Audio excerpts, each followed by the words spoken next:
Now, you probably know me from such works as The Office and Extras, Stephen being my co-writer and co-director on those things. For those people who are not so aware of Karl Pilkington, he was our producer, sort of given to us when we first started on XFM. And you're thinking, well, why are we doing a podcast? It's because I like to be in a room with Karl Pilkington. You know, like some people go and help sort of chimps. Do they? Yeah. Well, they go to the jungles and things. And help out little sort of endangered Diane species. Fossey or whatever. Exactly. You're very much the Diane Fossey of the Manchester scene. Of the little bald mank world. And Karl Pilkington is an ongoing experiment for me, because I've seen him blossom from an idiot into an imbecile. And I want to see it through. Look at the way he's looking at us. Look at that. He's got a perfectly round head. And that's why I'm doing this podcast. Karl, what do you think about all this? It's just, I mean, we are living in that sort of era now, aren't we? That you need to be able to listen to stuff on demand when you want it and stuff. I know you're not a fan of the iPod in general, are you? Or any of the MP3 things? You're concerned? I'm warming to it, but... This is what's amazing about Karl. Even though he's talking about things like MP3 players, computers, iPods, he sounds like he was found in a glacier and thawed out. Do you know what I mean? And sort of taught to speak. We're a couple of high school guys who found him, and we're trying to ingratiate him in the gang, trying to pass him off as someone from the modern day. But my thing with iPods is, now, do we need them? Do you know what I mean? We're living in that era now where we have invented most of the stuff that we need, and now we're just messing about. They said that in 1900. Someone actually said everything that's to be invented has already been invented. They said that in 1900, and how wrong were they? No, but what came out? At what point? What was invented in that year where they went, right, that's it now? The 20th century. Think what happened in the 20th century. Go on.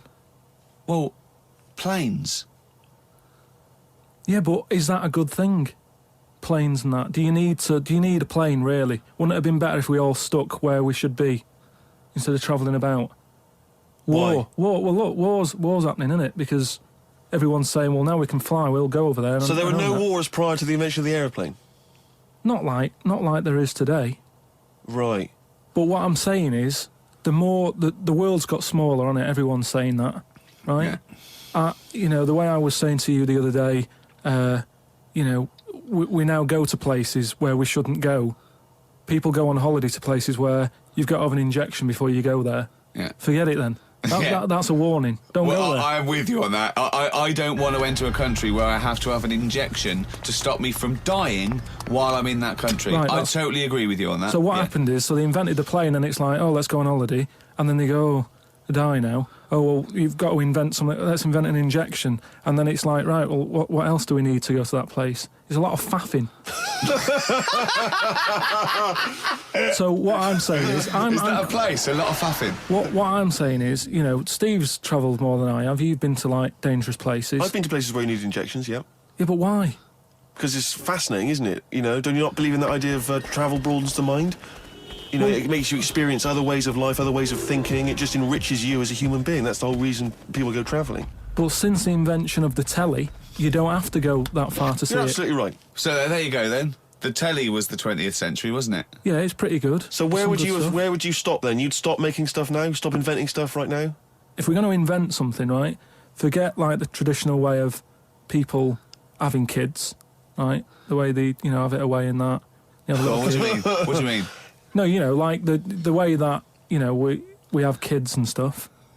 If it'd be good if what happened was to control it is if man and woman, right, they're born and that, they enjoy their life, they learn a lot, they live to be about 78, I think, by that point. So specific. Yeah, 78, No, yeah. But by 78, I reckon you've sort of got to that point where you go, do you know what, I've done everything I'm going to do. If you haven't bungee jumped by the time you're 78, you're not going to do it. No. You know what I mean? So it's kind of like... Your hips come off. You've done it all now. Yeah.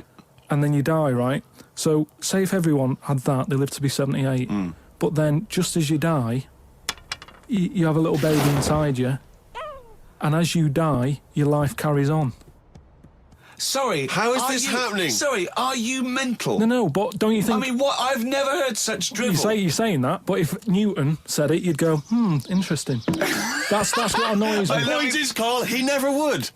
No, He'd what? never say it. That's the point. But if you never say it, I don't understand what you're talking about there. How was it? How is there a little baby in a 78-year-old? No, what I'm saying is it's like an apple where the apple grows and it's got its little baby pips in it, and the apple goes and the seeds are planted and a new one's born.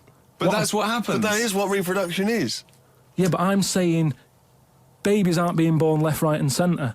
It's controlled so that as someone dies, someone's born. But Carl, stop. Whose responsibility is Look, this? if you don't want to do But it, whose we won't do it. But I'm is it just supposed to be nature? Has nature got to develop humans so that we act that way? We live that way? Or is this a scientific experiment? He said to you then, he said, look, if you don't want to do it, we don't need to do it. Like, if you were up for it, we'll sort it out. We can do that. We'll have a wit round so we can do the research. I just think at the end of the day, we've got to do something. And is anyone keeping an eye on this and looking at what we can do next to control the population thing? It does my head in that I've got to live in London for work and what have you. And there's loads of people here. And, forget going out on a Saturday night, it's too busy. And you can't move and they keep... I mean, what annoys me about London So is... your solution is that 78-year-old women have little babies inside them. And as they slip away into death, the little babies... And how is that baby then raised? Who looks after the baby? Because it's a pretty good system, having a baby while you're young enough to look after that baby and make sure it lives to, reproductive age itself. I mean, that system's been working for years. Nature's sort of sorted it out. Natural selection and evolution sort of makes that a good model. But wait a minute, nature. Pop that on hold, because Karl Pilkington's got an idea. Yeah. That's what it was, just an idea. Yeah, well, it was nonsense. But thank you for it. The worst. Yeah. I mean, it was the ramblings of someone you'd find by themselves in a hospital eating flies. This is the sort of thing you find when, if they find maybe a pamphlet or a booklet written by a psychopath. Someone, just before they went on a rampage and then turned the gun on themselves, they go through their possessions and they find a book and it's got weird drawings, women with knives in their face, and this kind of In garbage. fact, I saw a similar sort of theory written out on a wall, but it was written in shit. Exactly. Yeah. No, all I'm saying is, I think it's when people die normally, everyone's fed up about it, aren't they, and a bit down. But if when you pass away, you go, oh, we're going to miss Gladys or whatever. But then there's this new life brought in. It's almost like a bad news, good But news. you're talking about it like someone could pick this idea up and run with it. Like you've given them enough information to do it. How is this possible? Where does she get the baby from? Why does it grow? Why grow it in Gladys's belly? Why not have it in a drawer? But what I'm saying is- ready to go, just add water. I mean...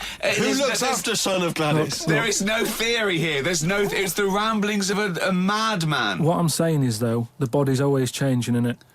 From caveman to now, or whatever. In It's some changing. cases. And they're always finding out more and more. Like I read the other day about how they're saying, do you know, like they say, people have six senses. Yeah. There's loads more than that. Right, and there's this one. I say, show me that you've got one. No, right, and there's this one that's knocking about.